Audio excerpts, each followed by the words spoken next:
Received another clock in the shop the other day. This one belongs to Joseph from New York. I'm told it only runs about 2 days on a full wind. It's a very nice original Junghans. I'm going to be evaluating it for possible repair.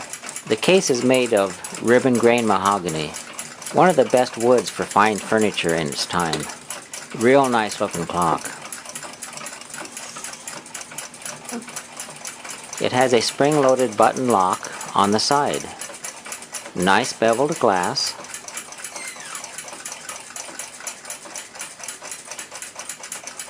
The dial is in fair shape. Silverine is intact with a few minor scratches and scuffs. The bezel is made of copper. Silverine on it is in fair shape with minor surface wear through to the copper.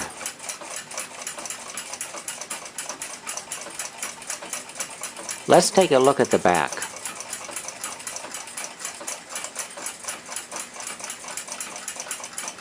The back door latch is in need of repair. It originally had a steel plate fastened with 6 small brads as a working part of the latch. I see a lot of these missing this plate. Probably from attempting to open the door without sliding the knob in the open position.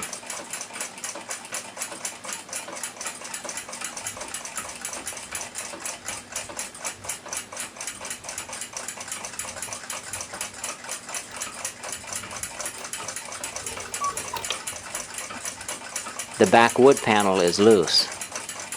Wood has a tendency to expand and contract with heat and moisture. In time, things like this happen depending on the environment they are kept in. It can be re-glued good as new. The movement looks to be 100% intact.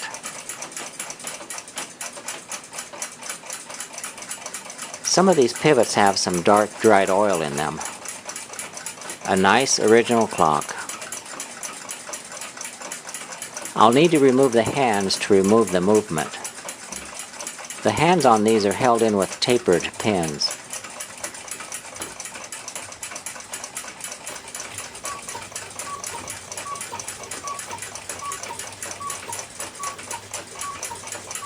I see the hour hand has been repaired at one time in the past. Someone soldered it where it was broke. It's fully functional. The last 2 fasteners are these 2 on the bottom.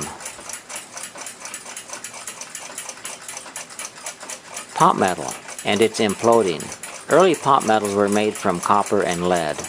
Pot metal is basically any alloy made from inexpensive, low melting point metals. Hard to say what's all in these. Most of it does not age well. You can see it's cracking, checking, and flaking away. Now that it's on the bench, I can take a closer look at it. There's an excess amount of oil on this movement. There should never be this much oil on a movement. It ends up attracting too much dust and hair.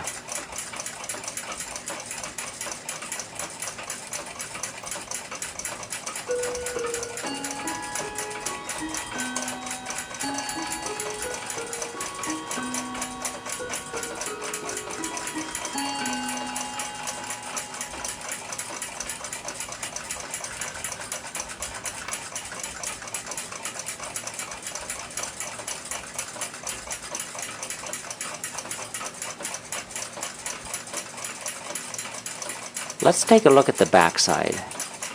Here's the Junghans 8-sided star and the A42 stamp. I'm told the A is for the first half of the year, and the 42 signifies 1942.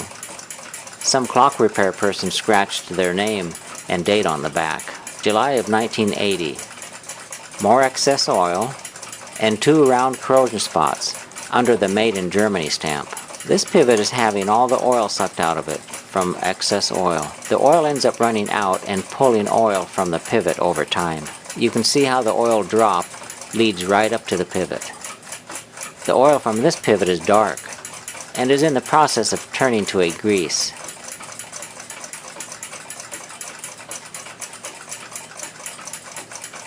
Another excess oil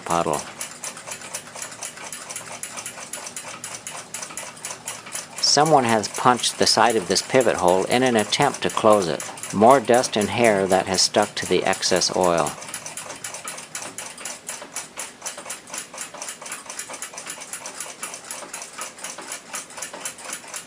This pivot has had too much oil. You can see the oil trail below it on the face of the plate. Too much oil.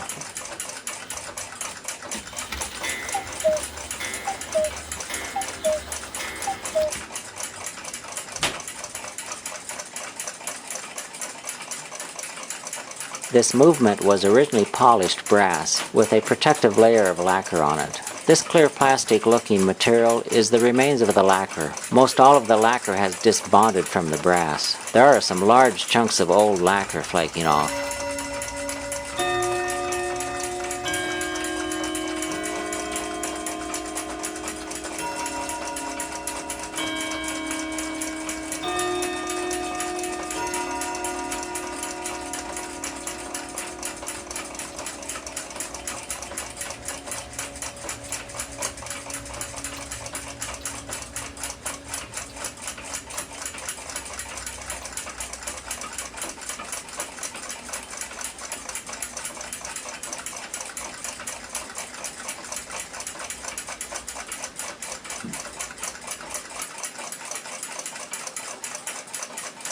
This is a big chunk.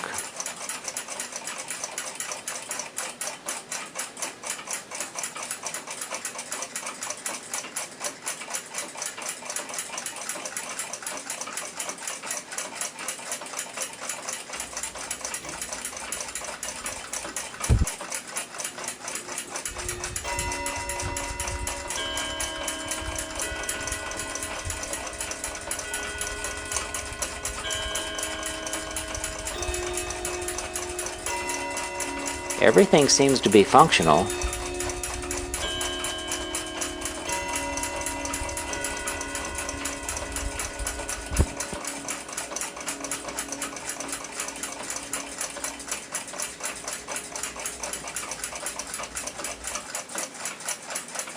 Some of the gears have oil on the teeth.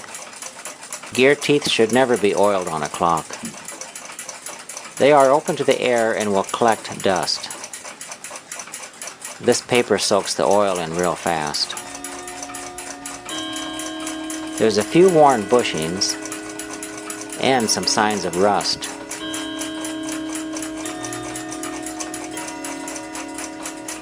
It's possible this pivot will need some reconditioning if the bearing surface is rusty. Oil in this pivot is dirty.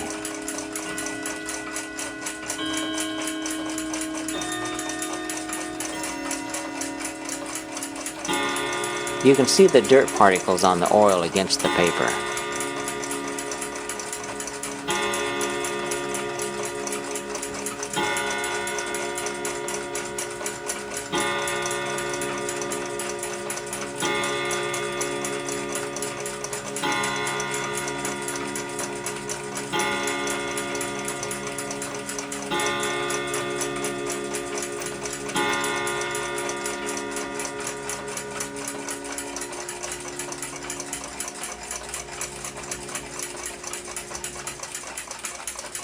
There's some wear in this pivot hole.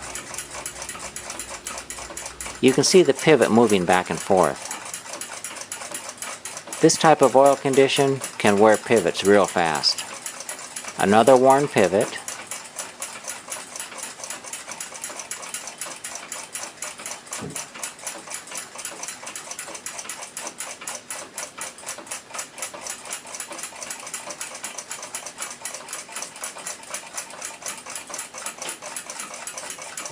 Someone has punched this pivot hole. They do this to stretch the metal so as to avoid installing bushings. The oil in this pivot looks like it's mixed with rust. Another punch mark in the brass. I'll get some of the oil on some paper to see the contamination a little better.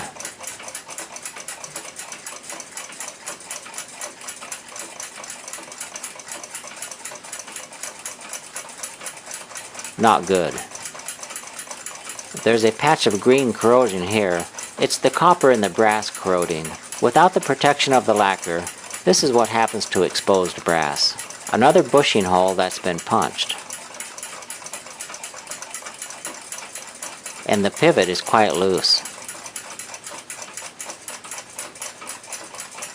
The pivot on this verge assembly is worn.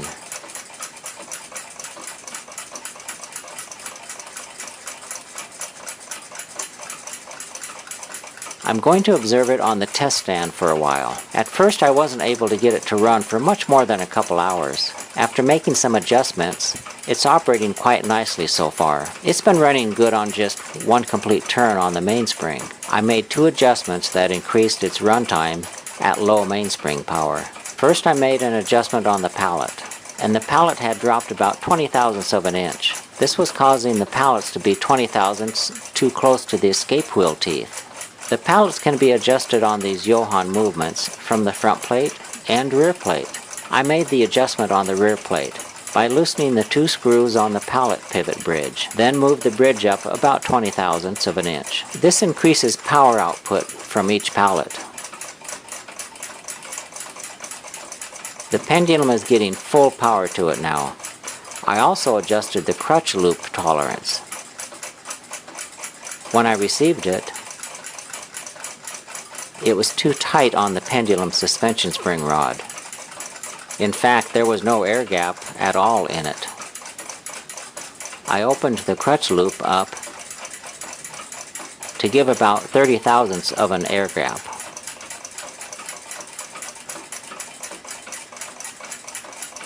They're designed to have an air gap to properly keep the pendulum in good motion. If this movement was cleaned and oiled, it should run just fine until the next cleaning and oiling. At that time, it could be evaluated again. Bushings could be installed as a preventative maintenance, but judging from how it's running right now, definitely not necessary for it to operate. I'll talk to Joseph on this movement and see how he wants to move forward on it.